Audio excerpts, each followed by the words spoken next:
welcome to another episode of Nerds Amalgamated. I'm the DJ, and with me today is Buck. Hello, how are you? Not too bad. How are you? I'm doing fantastic. So, are you getting ready for a good day so far? It's looking absolutely marvelous. We're in the middle of a heat wave, and yeah, I'm loving air conditioning. Oh, I so envy you so badly now. Oh man, all I have is a rusty old fan. Well, one of these days. Yeah, one of these days we'll get an air conditioning. One of these days. We'll have to get a Nerds Amalgamated studio and apartment. That is a good idea. A terrible idea. And the other guy that just spoke is the professor. I'm going to tell you again, it's terrible. Do you know how badly I snore? Oh yeah, it's yeah. Let's not go there. What an episode we have today. So we have smart home robots, Uncharted movie, and Linux sales. So let's get this show on the road. Bucky, you've got the story about smart home robots. Yes, they're home assist robots that the people from Washington State University have created what they call the WSU Smart Home, and they've developed a thing they're calling RAS, which is Robot Activity Support System, which uses a range of sensors embedded in the smart home to determine where the residents are within the house and what they're doing and when they need assistance with daily activities, ranging from taking medication, watering the plants, or whatever. So this beats the life alert necklaces that most people wear. When they're struggling, they have to press the button. Well, it's still new technology and in the very early stages. But yeah, it operates using a tablet to interact with RAS, which could be linked up with Wi-Fi so that it's also activating as a phone as well if needed. And you could have a camera on there on the tablet so that they can FaceTime. Ooh. So there's all sorts of possibilities there. Yeah, I'm just trying to remember the name of the people behind it. There's Brian Miner is the gentleman who's been generating RAS, and he's been working in the Miner Works lab of Diane Cook, Professor of Electrical Engineering and Computer Science and Director of the WSU Center for Advanced Studies in Adaptive Systems, which is just a long way of saying she works in a fun place. And she gets to work with a psychologist as well. Well, professor of psychology, Maureen Schmitter-Edgecombe. Yeah, well, they've been collaborating to develop the WSU smart home and other adaptive technologies to enable elderly adults and so people with memory problems and other impairments to live independently. That's going to be fun. Honestly, though, the idea of a tablet that someone can use to see your entire activity for the day reminds me of the Black Mirror episode Archangel. Yeah, there's lots of issues that need to be addressed. Hopefully things go better with old people instead of kids. Well, you never know. We could end up with the what was it, WALL-E, where they had people all just floating around on couches and not doing anything for themselves. Yeah. Oh yeah, that's the one. But I can see the value in this, and it's like I reckon a combination between this and Boston Dynamics is something that I could see as being highly advantageous. Like just with the range of robots that Boston Dynamics has got for mobility and so forth. So combining that with the sensors, because what's the one that's like a dog with or that they've got? Spot. I was just thinking of that. I hope that by the time I'm old enough to need a wheelchair or a mobility scooter, it's Spot. We'll see. Spot's actually going on sale this year. And then there's, I can't remember the name of Spot's earlier cousin, which was a bigger workhorse unit for carrying equipment in the field, which has I think it was set to carry 150 pounds. It was a little bit unstable, but yeah, I'm thinking that's the wheelchair of the future because it's much easier to control and get up and down stairs and around obstacles. But yeah, Spot has combined with RAS to help you in the home with what you need and so forth. Yeah. Oh, that also reminds me of that. Remember the android that they showed in some Japanese robot show? No, I don't. hang on. Asimov? A Japanese robot show with robots and androids. Never. Wait, let me. I've You're not- seen it before. Are you You're not thinking talking about- Asimov? Not Asimo, sorry. Asimo could be Astro Boy. Asimo. Gundam suit. No, he's thinking of Gundam. Yeah, the Asimo. Yes, imagine Asimo. That would be See, fun. This is the start of all that sort of technology. This is where it develops from. So yeah, all that sort of stuff is coming. This is how Blade Runner started. And let's face it, like it's not necessarily such a bad thing because they had some cool robots and technology. It's a Yeah, bad thing if you're the human the replicant's murdered. Yeah, but we're not powerful enough for that. So aren't they going to be more likely to be going after people like the politician? Yeah, Nobody would really miss them being killed. they all killed their owners. See, I'm not looking to own one. I'm looking to have one as a friend. Well, they were giving out in the book. They were giving out replicants for free if you took the relocation to Mars deal. Okay. So the replicants on Mars would kill their owners, steal a rocket, and fly back. See, I So would turn everyone around. had a replicant. I would take the replicant and I would just say, look, honestly, you don't have to kill me. If you want to go, you can go. I'm just happy to be on Mars. Well, they're saying that some replicants were given away free to people accepting the offer to emigrate. Yeah, that would be interesting. Mm-hmm. But I don't know. Like, would you? The ethical problem would be the Asimov's laws. Will it actually obey Asimov's laws? Only if we program it to. And one of the problems there is a lot of the AI technology has shown that it's developing its own language and so forth and generating further programming code. Oh yeah, I do remember the famous android that accidentally said "destroy all humans." You And think that was an accident? There's no evidence that happened. It's all been destroyed. What about Microsoft's AI Tay?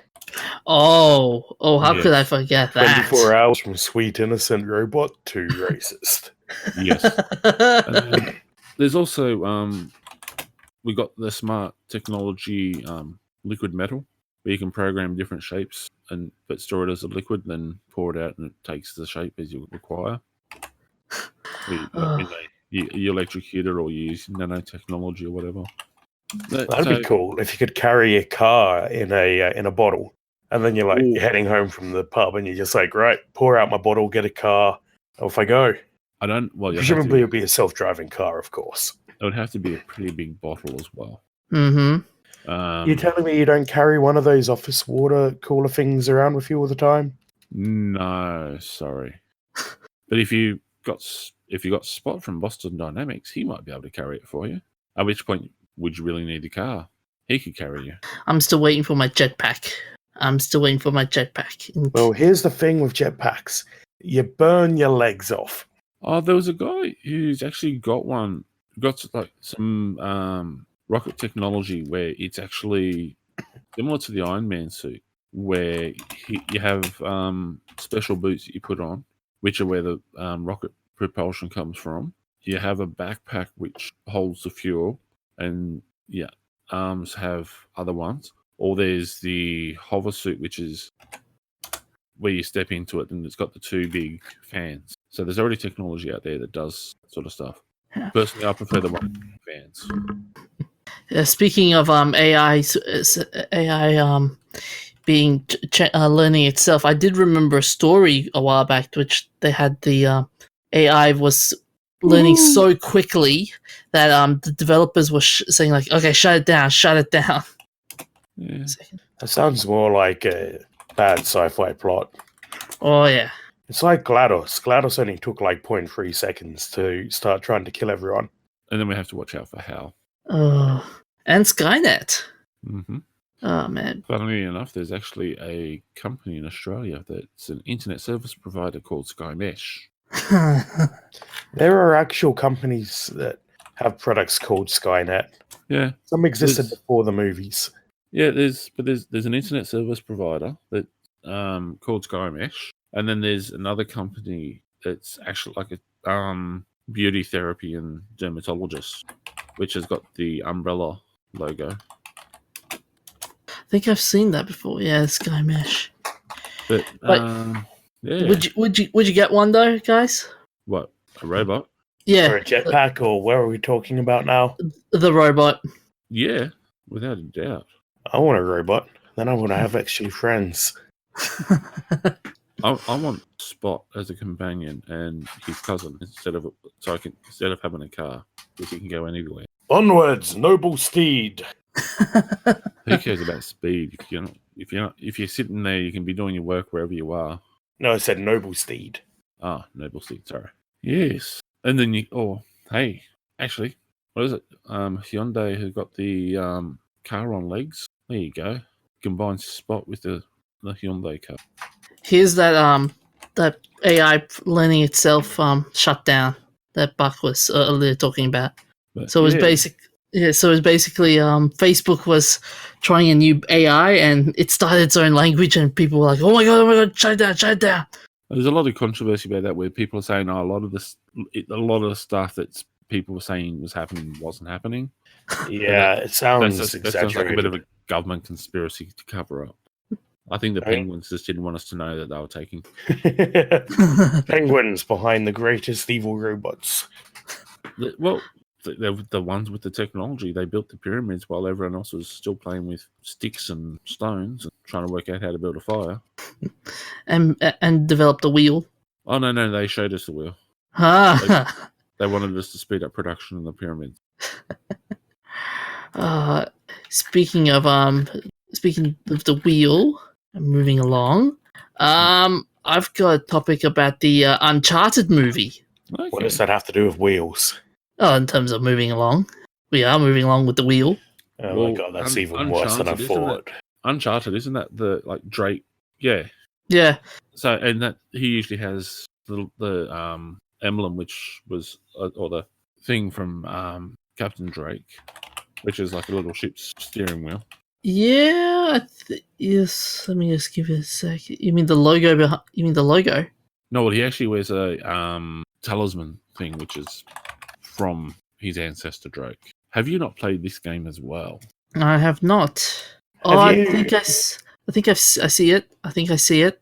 Have you seen the tribute to Nathan Drake and Lara Croft in the final mission of Hitman 2? I think I did see something in that, yeah, but it's a while since I've seen it, so the new Hitman 2, as opposed to the one from 15 years ago or whatever, has a subplot in the final mission where one of the targets is totally not Lara Croft, and she's meeting totally not Nathan Drake, and they're negotiating the sale of some ancient artifact that one of them stole before the other. Okay. Hey, you gotta admire the fact that they're both similar genres and all that for game style and everything, but they're both really cool. This is the recent Hitman 2 or the... Yeah. I'm actually just looking at some of the stuff for the Uncharted 3 game. Yeah. I want to go play it again now. So anyways, for the movie, so they've got a new director now for the Uncharted movie, and he's the guy behind 10 Cloverfield Lane. It's Dan Trachtenberg. Okay. They're asking Tom Holland to be Nathan Drake in the movie. Yep. Tom Holland's too, soft to be Nathan Drake. He doesn't look rugged enough. Well, they were originally planning to do Mark Wahlberg, but due to developmental issues, I think the previous director left. It's Sean Levi. Mark Wahlberg couldn't do it either. You sure? I don't know, man. Like, his recent spate of action movies has been showing like he could. He was in Transformers. He's been permanently tainted. Oh, okay, yeah. I don't know. Tom Holland could do it. Like, it depends on what part of the stage it is in the Uncharted series. So if it's at the beginning, as a young actor, he'd be perfect for it because he had that. As in, like, teenage Nathan Drake. Yeah. Well, I don't know if you can have him as a teenager, or you could probably pull the look. But even Tom just at the very start of the Uncharted series. Yeah, he's got that clean cut sort of schoolboy look to him. I reckon he could do it quite well. I thought it was funny seeing here that Tom Holland was born in 96, which puts him at 22 now, and he plays a high schooler. Yeah, but hey, come on. It's better than when they turn around, they have someone who's 60 years old playing someone who's 20. Yeah, well, the actress who played Luna Lovegood, I think, in Harry Potter was 30-something in the movies. Yeah. Whoa, really? Yeah. So she's like this early teenager, but she's actually 30-something. Yeah. No. You never knew that? Can't remember. What's her name again? Ivana Lynch. That's it. Wow, 27. Holy shit. I did not... Language. No, my bad. I did not believe that. That's... Wow. Amazing. Mm-hmm. Yeah. But with the Uncharted movies, guys, I think this is the fourth director they have now, because before Sean Levy, they had David O. Russell and Neil Berger as the directors for the Uncharted movies. And Neil Berger, if for those who are interested, he's the guy behind The Illusionist, Limitless, and the sci-fi action film Divergent. Meanwhile, so an awful movie, one I've never heard of, and one that's kind of okay. Okay. David O. Russell, he was the guy behind The Fighter, Silver Linings Playbook, and American Hustle. I thought Wes Anderson was Silver Linings Playbook. No, it wasn't. It was David O. Russell as the director. Okay. And Sean Levy, his recent works was Night at the Museum, Battle of the Smithsonian, Date Night, Night at the Museum movies, and The Internship and Real Steel. And the other recent one was Arrival. Arrival's good. Yeah. He's also the producer for Stranger Things as well, so can't believe he left though. Maybe he had to go get some pizza. Well, what do you reckon? Tom Holland as would you guys still watch it with Tom Holland in it? Yeah. Well, I've never been too interested in the games, so I'd check it out. I've played the games and I enjoyed them, and Yeah. I can't see why he wouldn't work for it. Like, yeah, Yeah, but the thing with you're wiping him off before you even seen any more of the storyline and so forth. Well, before the when the movie came out, when the idea came out, it was all close wraps. Then they had the Sony hack. Sony Pictures got hacked in 2015, and the script was released into the public view, and yeah, so now they're trying to bring it back up again. So, well, so what does that mean that he can't play the part now?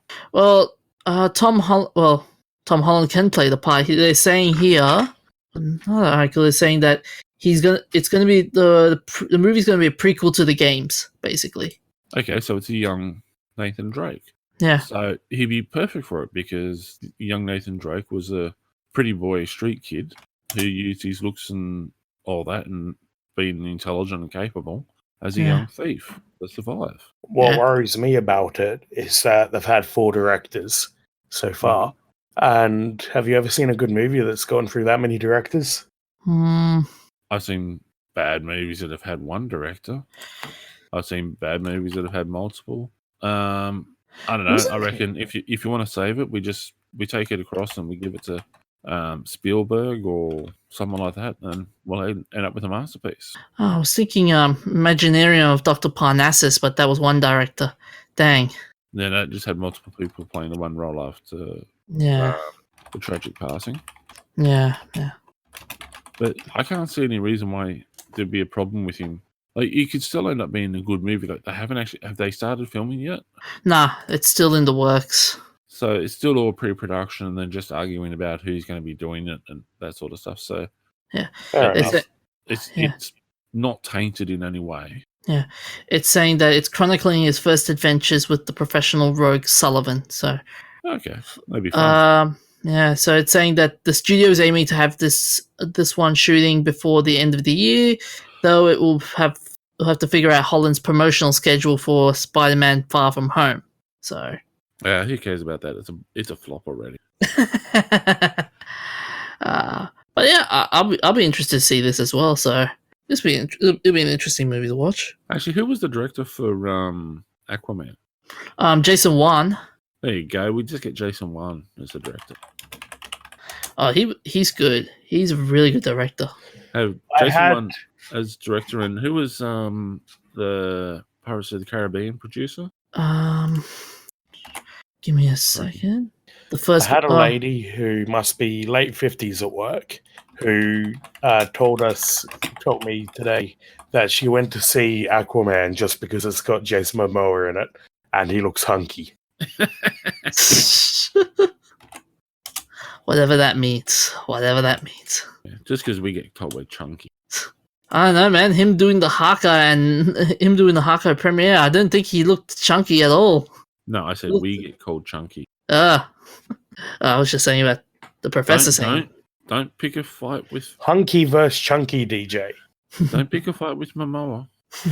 I'm saying he's pretty hot. Oh, and there we have it again. Another recording of him saying he likes a man. So we've got Russell Crowe. Daniel Day-Lewis. Yep. Are you just like hoping your life turns into some harem thing? No. No. It's not that. It's not that. You gotta pick a target and go for it. You can't keep changing your mind. It's okay. You can admit these things. Oh man. Anyways, so yeah, I'm really sold. I'm sold on the idea of an Uncharted movie. I want to play the games first before I watch the movie. They're a lot of fun. Yeah, and not to mention his previous work, 10 Cloverfield Lane. That was an interesting movie. Mm-hmm. Yeah, you've seen it. You've seen it, Professor? No, I haven't. It's one that I've been meaning to check out because I wasn't a huge fan of the first Cloverfield, but from what I've heard, it sounds interesting. And I know it's a very different style to Cloverfield. Yeah. Okay. It's on Netflix now, so I have to check it out. The first time I saw it on Netflix, there was a bug where they were displaying 10 Cloverfield Lanes poster for Cloverfield. Oh, yeah, I think I remember that. 10 Cloverfield Lane didn't come out for another year after that. Yeah, I think I've got a screenshot of that somewhere. Anywho, yeah, no, I'm actually thinking I have to go play the games. So we better hurry up because I want to go play the game now.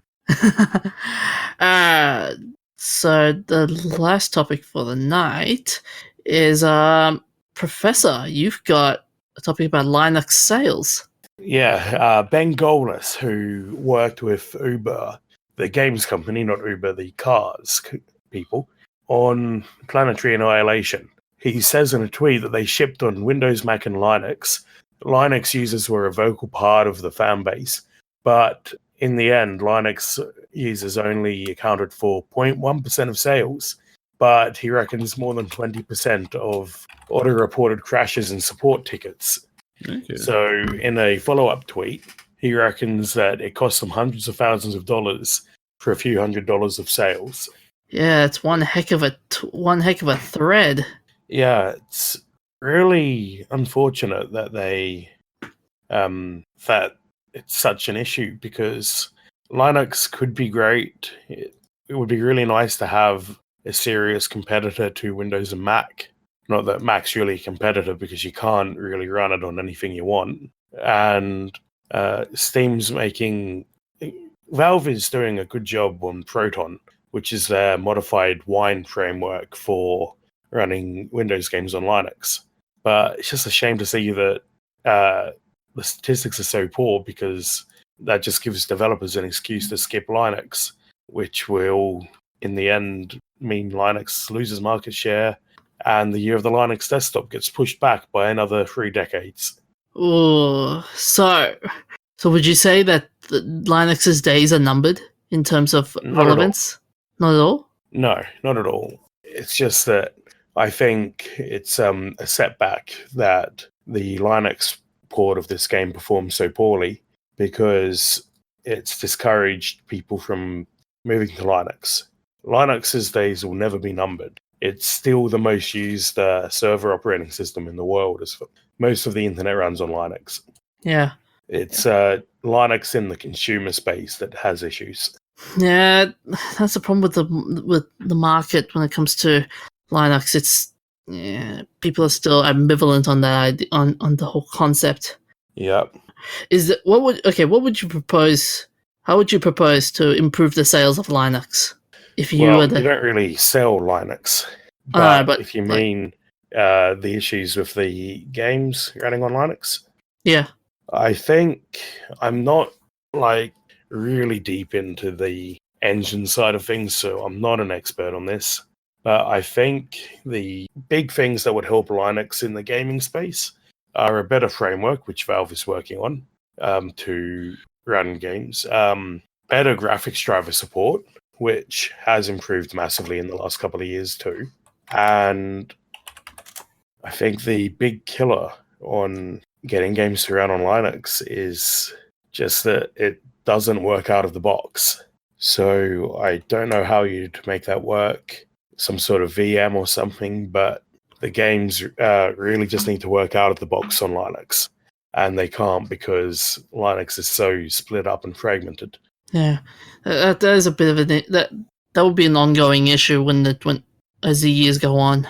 Yeah, it has been for 20 years. It will be 20 years from now.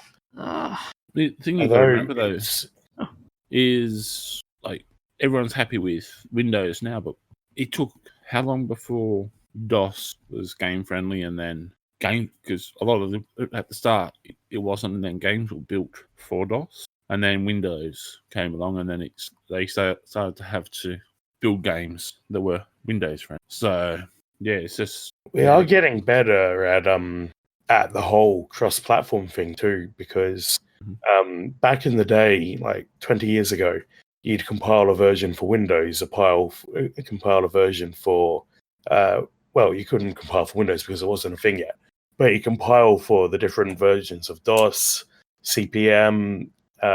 Sometimes you had to worry about whether your software would run on a Tandy or a Radio Shack or Dick Smith computer. Windows was around 20 years ago. Yeah, I mean, okay, a bit longer ago than that. Yeah, I remember like when I was a teenager, you go buy your game, you'd have to make sure you got the Windows or the Apple version, for depending on what your system at home was. Yeah. These days, nobody games on Mac anyway. Yeah, well, most of the time, it was like most of the games weren't actually worrying about Mac because nobody likes Mac.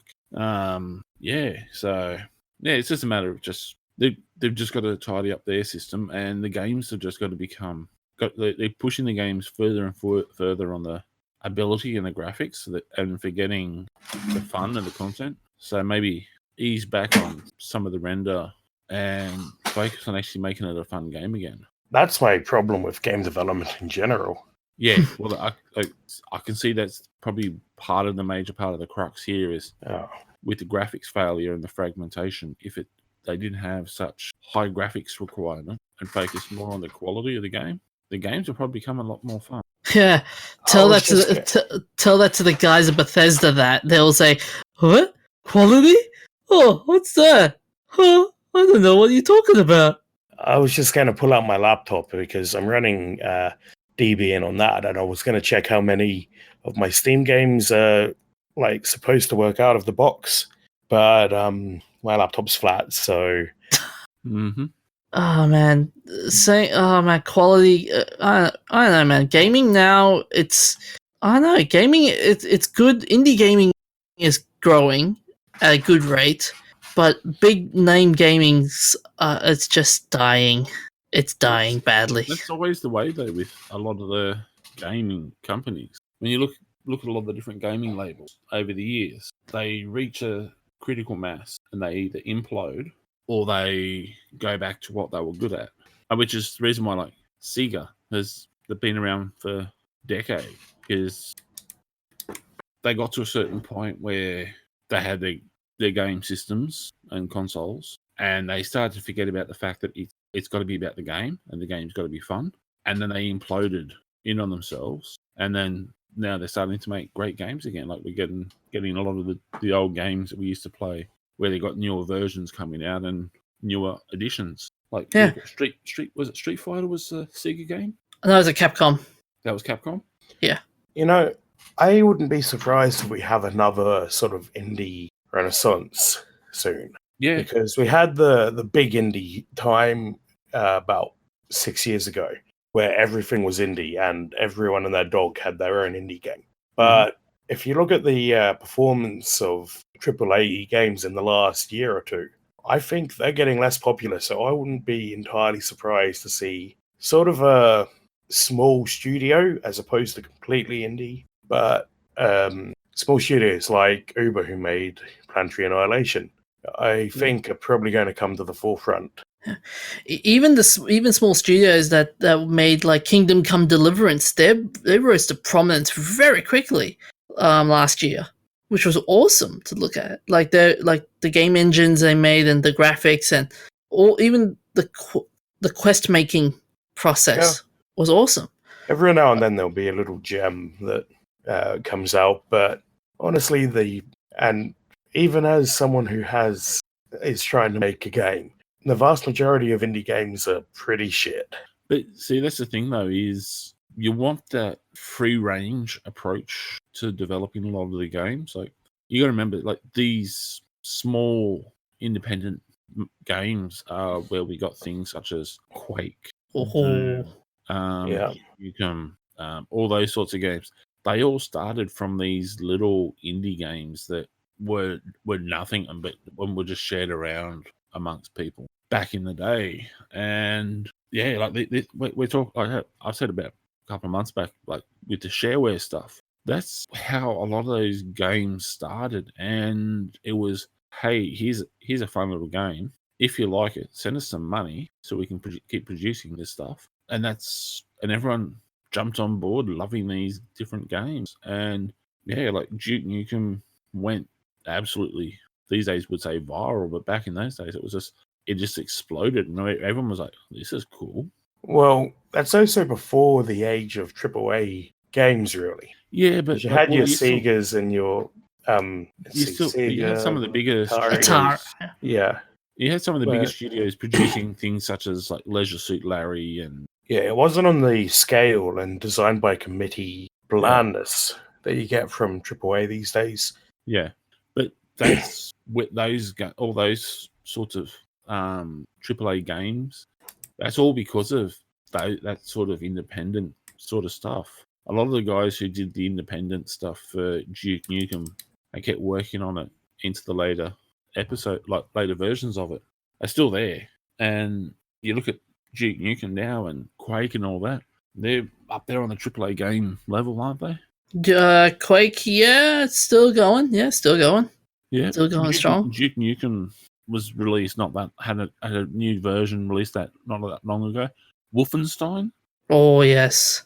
Like these games all started off from independent, like little boutique studios where it was just some friends mucking around, came up with a game as a side project to make some extra money. Yep. If anyone wanted to give them some, but it was more they wanted a game to play themselves, and that's what they came up with, and they shared it around, and it just developed into what it is now.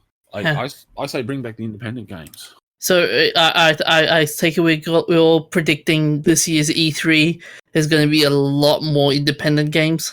Well, there was a lot more last year, but I'm hoping there was a lot more last year than. Oh, I'm at the bar. Instead of like, for example, we see 20 independent games. I reckon this year we might see like 30 or 40 more independent games.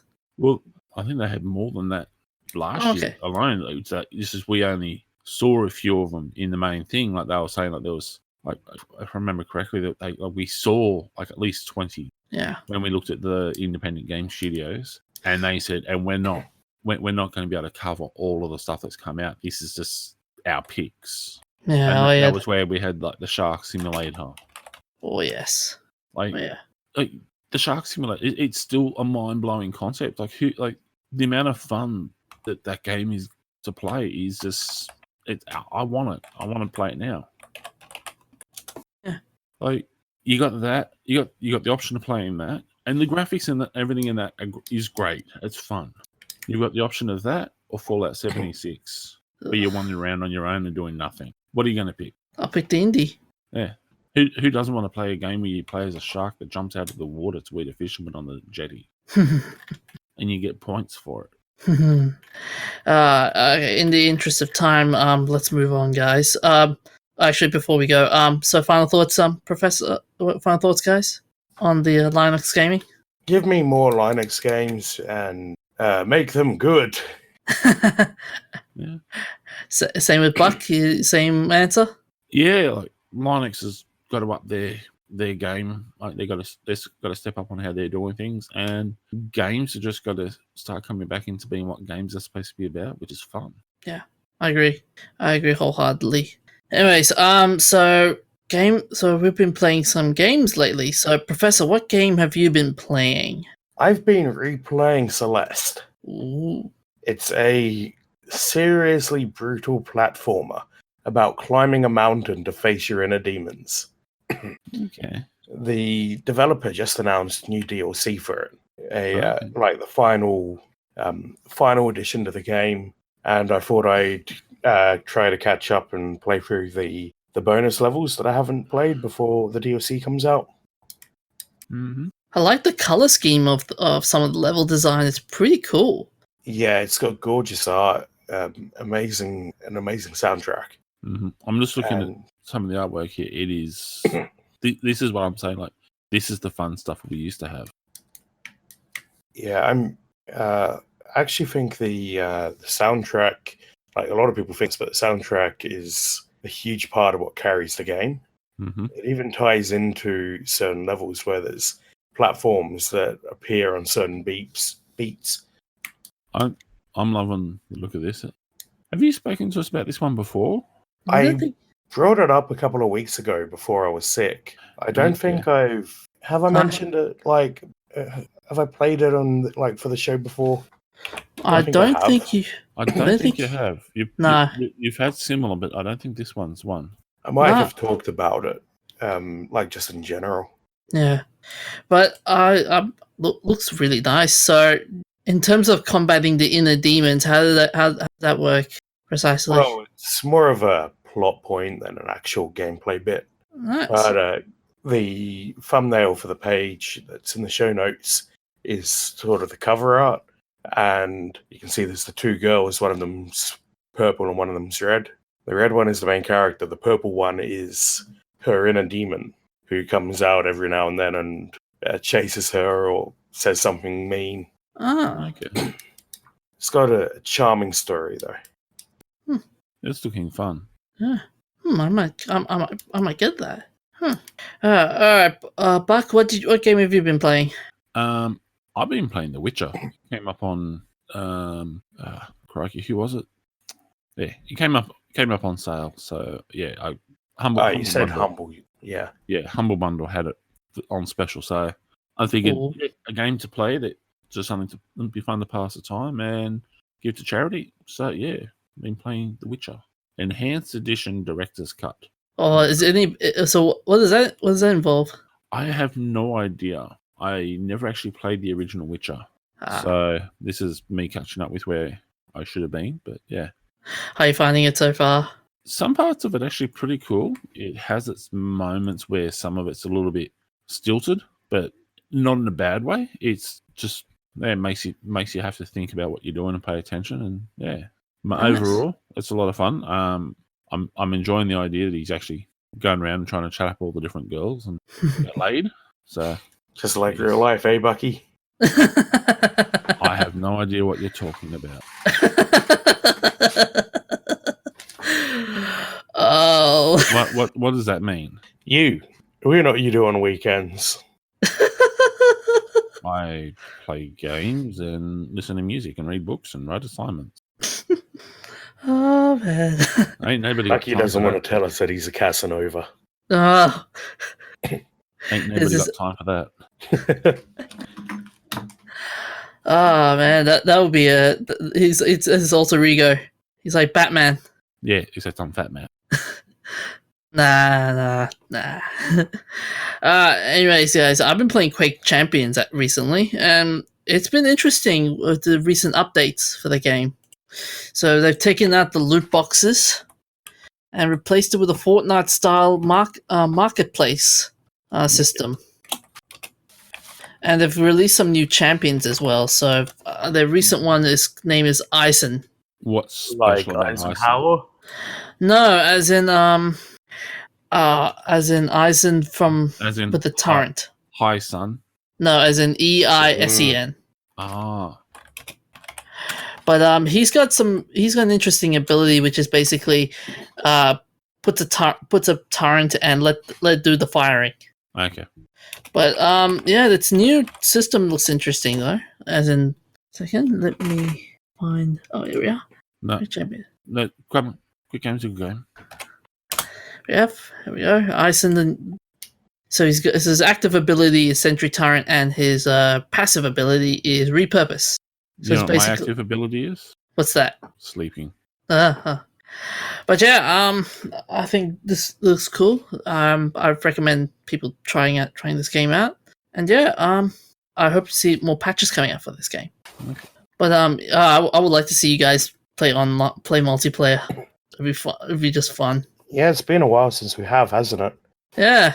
Last time we did that, I think, didn't you get spanked pretty bad? No, I didn't see you there. I didn't see you there to witness it. I was the one who was spanking you. Huh. I didn't see your name there. Last time we played together, DJ. Not like last time you were online. Yeah, like I said, last time we played together, I didn't even see him. That's because you kept dying. But yeah, man, it's still early access though, which is interesting, but I'm still waiting for it to become a full game, which I don't know when that comes out though. No. I'll give you a hint. Never. That's modern game dev in a nutshell. No. It's not Star Citizen. I don't know. Even with the new funding injection, Star Citizen won't come out, even with its predicted date of 2020. Yeah, look, honestly, I'm looking at some of the research I've read when I was studying for my undergrad, which is talking about the aging population explosion, where 50% of the population is going to be over the age of 60 by 2050. I reckon, yeah, we'll all be long gone before Star Citizen delivers. Maybe we'll get to sort of crossover between the Black Mirror episode San Junipero and USS Callister. We get to transfer ourselves into the game and fly around forever. You've been a diehard Black Mirror fan, haven't you? Yeah, I rewatched all of it before Bandersnatch came out. Fair enough. All right, so moving along. So we're up to our shoutouts now. And for the so we've got some nice shoutouts. We've got a new member of the Cincinnati Zoo, a baby anteater. And from the picture, and looking at the picture, it looks so cute, really cute. You still haven't announced. Looks like a young Yoda. Oh yeah, they still haven't found a name for the baby anteater, haven't they? It was a couple of days ago since I looked at it. I haven't seen a name posted anywhere. So they're saying that the Cincinnati Zoo welcomed the baby Tamandua around Christmas. According to the zoo, the baby was born on December 20th. Oh, it's so cute. Okay. Anyways, apparently it's been nicknamed Stitch. Oh, DJ has a soft spot for male actors and baby anteaters. Oh, I gotta admit, it does look pretty cool. It's so cute. It's a cute thing. Anything with with the word baby in front of it's so cute. Like a baby, like a little human baby. It's so cute. Okay, now you're just starting to scare us. I'm just saying I like cute things. You're going into a weird high-pitched voice. Are you getting plucky? No. You getting hormonal? No. Anyways, so we've another shout out we have is Aquaman has officially hit $1 billion in international thanks to international sales. That's a big achievement. And it's all thanks to Jason Mamoa being a hunky harker. Yes. And if they're looking for somewhere to invest that money, we're happy to become involved and become their podcast of choice. Oh yes. Just 1% of the total revenue would cover us for at least a few. This is the so with that value, it's making it the highest grossing film in the DC universe and the latest entry in the $1 billion movie club, which are fewer than 40 films. Pretty impressive. Mm-hmm. Yeah. So moving along, 15th of January 1947, Elizabeth Short, aka the Black Dahlia, was found murdered in Leimert Park, Los Angeles, California. And looking at the pictures, they were pretty gruesome. You don't want to look at them. 16th of January 1979, the Addams Family actor Ted Cassidy passed away. For those who haven't seen the Addams Family or the old Addams Family TV series, he was the guy who played as Lurch. Oh man, I remember the old 1990s movies. I forgot who the other Lurch was. Let's see. Nope, I don't think you'll ever. Nope. Here we are. Carol Strucken. He was in the 1990s Addams Family movie. So we've got, and now we're up to the famous birthdays. So we've got Martin Luther King, American Baptist minister and activist who became the most visible spokesperson and leader in the civil rights movement. He also helped organize the 1963 March on Washington, where he delivered his famous "I Have a Dream" speech. King won the Nobel Peace Prize for combating racial inequality through nonviolent resistance. Born in Atlanta, Georgia. 16th of January 1853, Andre Michelin, French industrial. Michelin. My mistake. French industrialist, tire manufacturer, famous for the Michelin Man, and publisher of the Michelin Guide. Born in Paris. And just as a thumb in the nose to all those people who like to think they're special and only judge restaurants by how many Michelin stars. The Michelin Star Guide was originally just as a guide to where to pull your car over to get something to eat. How many stars are they going to give my local Macca's? I don't know. If you look back, like the original Mac probably didn't do too bad because, that was the reason why it was turned into one of the most successful franchises. Yeah. Wonder what's the restaurant? What restaurant has the highest Michelin stars? I don't know. You can look it up after. Fair enough. All right. 16th of January 1948. John Carpenter, American film actor, famous for his works such as Halloween, The Thing. His recent one, I think he was the producer, called The Ward. Pretty good film. Born in Carthage, New York. Mm-hmm. His early stuff was so much better than his modern stuff. Yeah, I Look agree at The with Thing you. compared to Ghost of Mars. Yeah.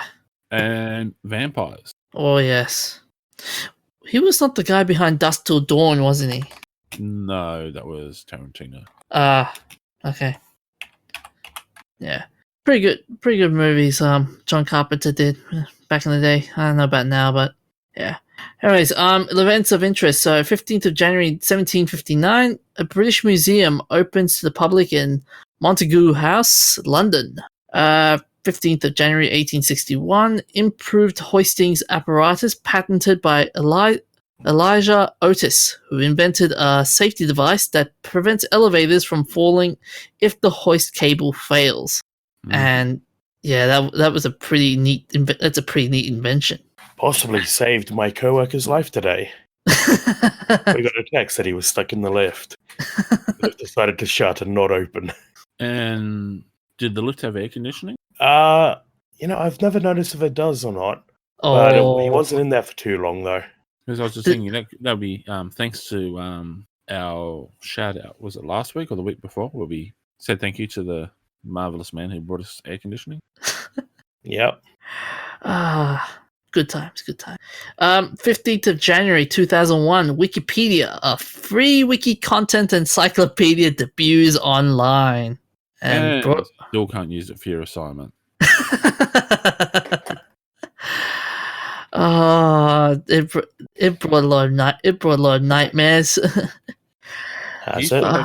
Do you still have your own page on Wikipedia? Nope, I don't have my own page. Do you have your own page? No. I think we might have to do a page for you where you can express your feelings for Daniel Day-Lewis, Jason Mamoa, and Russell Crowe. Anyways, that's all the events of interest, famous birthdays, and shoutouts. Is got anything to add? No. Nothing. Before we go, I'd like to say thanks to Talia from the General Queries podcast for giving us a hand last week. You can check out her podcast at the That's Not Canon Productions website, or you can follow her on Instagram at General Queries. That is W for in terms of queries, which they talk about queer stuff and all things LGBT. Anyways, that's all for this episode. You can find us on Twitter at @namalgamated. You can find us on Facebook at Nerds Amalgamated. You can also check us an email at nerds.amalgamate@gmail.com. You can find us on Spotify, Stitcher, iTunes, and most famous audio platforms. Anyways, goodbye from me. Hooroo. See you next week.